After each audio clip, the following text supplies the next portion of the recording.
Assalamualaikum warahmatullahi wabarakatuh. Mendengar kata orientalis, mungkin yang langsung terbayang adalah para sarjana barat yang sering meragukan Al-Quran.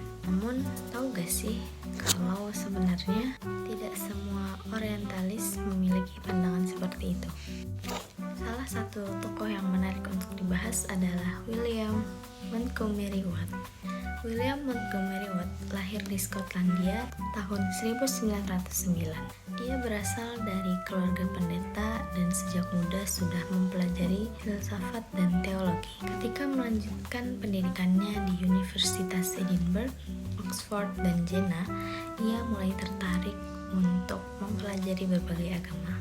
Ketertarikannya pada Islam semakin besar setelah ia bertemu dengan mahasiswa muslim asal India. Nah, dari situlah ia mulai mendalami sejarah Islam, kehidupan Nabi Muhammad, dan juga Al-Quran. Nah, karena keahliannya, ia kemudian diangkat menjadi profesor studi Arab dan Islam di University of Edinburgh. Ia juga menulis banyak buku yang membahas tentang Islam. Contohnya ialah Muhammad at Mekah dan Muhammad at Medina. Karya-karyanya masih sering dijadikan referensi dalam kajian Islam di berbagai perguruan tinggi. Namun, yang membuat William Montgomery Watt berbeda dari banyaknya orientalis lain itu bukan karena karya-karyanya, tapi juga cara pandangnya terhadap Al-Quran.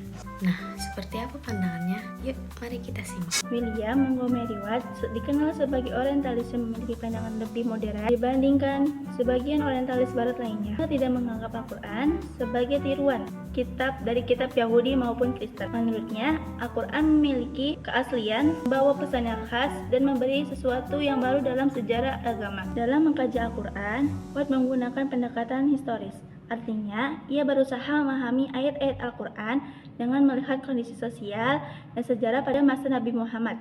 Ia juga menjelaskan bahwa wahyu merupakan pengalaman spiritual Nabi Muhammad yang berasal dari Allah. Namun, sebagai seorang akademisi barat, ia mencoba menjelaskan pengalaman tersebut melalui pendekatan sejarah dan psikologi. Selain itu, Watt juga pendapat bahwa Al-Quran tetap terjaga keasliannya dan tidak mengubah perubahan isi. Menurutnya, yang terus berkembang bukanlah isi Al-Quran, melainkan cara manusia menafsirkannya agar tetap relevan dengan perkembangan zaman. Pandangan inilah yang membuat banyak orang menganggap Watt sebagai orientalis yang lebih objektif dibandingkan orang-orang orientalis lainnya. Namun, meskipun terlihat cukup positif terhadap Al-Quran, beberapa pendapatnya dapat tanggapan dari para sarjana muslim. Beberapa sarjana muslim mengapresiasi sikap William Montgomery Watt yang mengakui keaslian Al-Quran.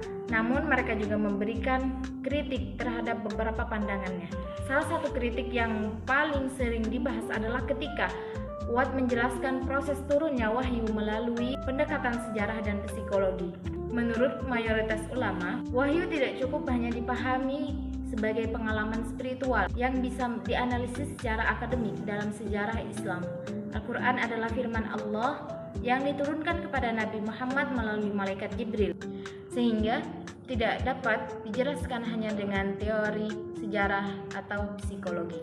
Selain itu, Watt juga berpendapat bahwa Nabi Muhammad mampu membaca dan menulis. Pendapat ini bertentangan dengan mayoritas ulama yang meyakini bahwa Nabi Muhammad adalah seorang ummi. Karena itulah, sebagian pemikiran Watt tetap menjadi bahan diskusi dan kritik di kalangan sarjana muslim. Jadi, dapat kita simpulkan bahwa William Montgomery Watt memiliki pandangan cukup berbeda dibandingkan banyak orientalis barat lainnya. Ia mengakui keaslian Al-Quran dan berusaha mengembangkan dialog yang lebih objektif antara Islam dan Barat.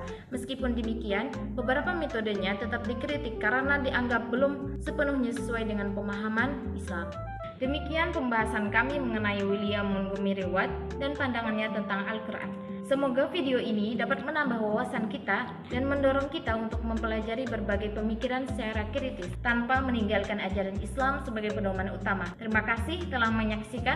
Wassalamualaikum warahmatullahi wabarakatuh.